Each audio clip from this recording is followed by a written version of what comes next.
un juge peut, sur un dossier comme ça, imaginer une fraction de seconde aller condamner Ousmane Sonko.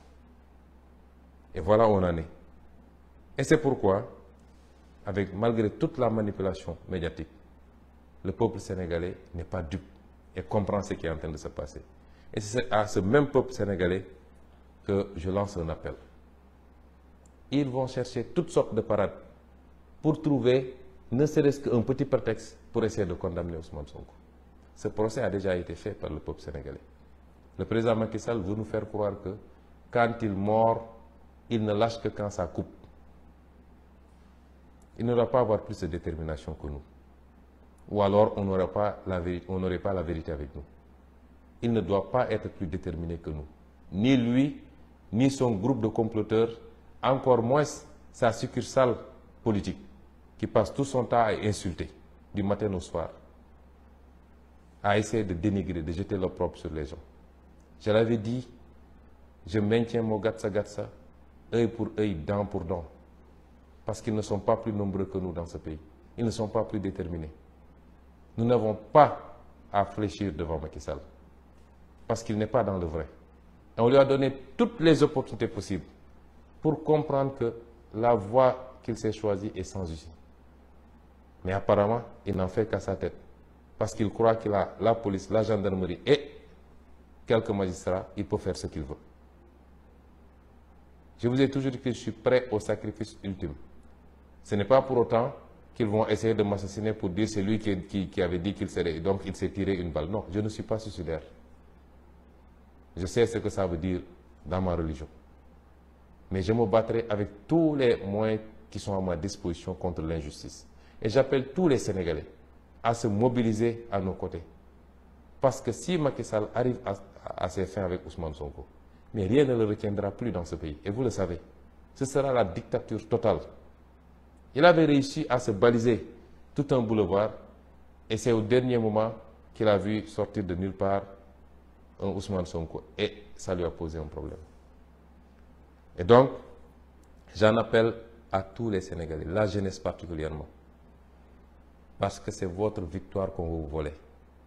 C'est la possibilité que vous avez, plus que toute autre génération antérieure, de prendre votre destin en main, de prendre votre pays en main et de prendre votre continent en main.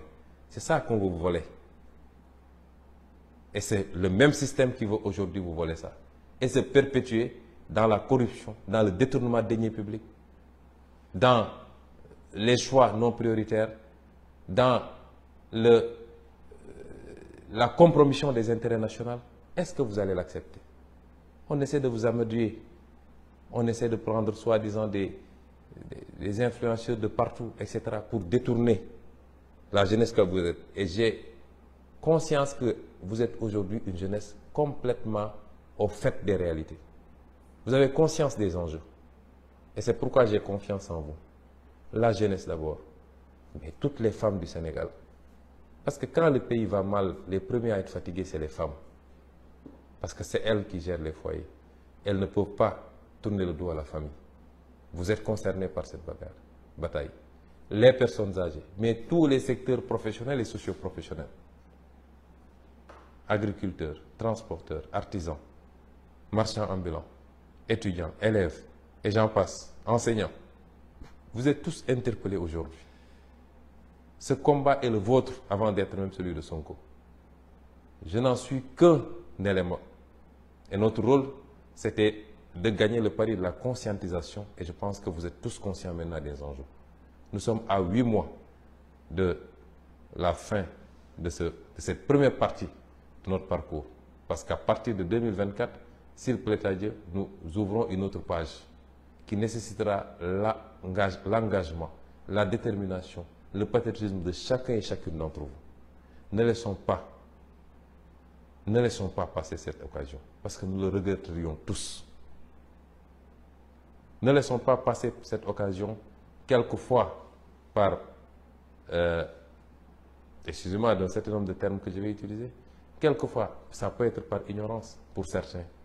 Pour d'autres, c'est parce qu'on a peur de grenades lacrymogènes ou qu'on nous prenne, etc. Mais nous sommes un grand peuple. Macky Sall ne peut pas tous nous emprisonner, encore moins nous tuer. Il n'ose même pas le faire. Donc ce que vous devez savoir, à chaque fois qu'il y a une victime, la pression s'accroît sur Macky Sall. Au niveau intérieur d'abord, mais au niveau international. À chaque fois qu'il fait des prisonniers politiques, la pression s'accroît sur lui. Continuons à lui mettre cette pression-là, parce qu'il n'a même pas de place pour nous emprisonner tous. Et encore moins oser nous tirer dessus tous tant que nous sommes pour faire un massacre à grande échelle. Et c'est pourquoi je réitère mon appel à chacun et à chacune d'entre vous. Je rendrai hommage à des femmes. On a utilisé une femme pour mettre ce pays dans la situation où il est. Mais des femmes ont montré énormément de dignité. Et je veux citer Mme Ndeye Khady Ndiaye. Je la donne en exemple à tout le peuple sénégalais. Et nous devons tous la soutenir. Tout Sénégalais qui peut la soutenir n'a qu'à la soutenir. Elle est l'exemple de la dignité humaine. Elle a failli perdre un bébé à cause de cette affaire. Et maintenant, on lui fait prendre des risques sur encore un bébé à cause de cette affaire-là. Et malgré tout, elle reste stoïque. Elle aurait pu encaisser énormément d'argent qu'on lui a proposé. On aurait pu céder aux menaces. Elle a fait l'objet d'attaques physiques. Son mari a été attaqué par des nervis. Mais elle est restée digne. Je veux lui rendre un vibrant hommage. Elle a donné un exemple à tous les Sénégalais, hommes, femmes, tout le monde. Elle ne doit pas être plus digne que nous. Et c'est pourquoi nous devons gagner ce combat-là. Voilà le message que je voulais vous délivrer en vous donnant rendez-vous à Dakar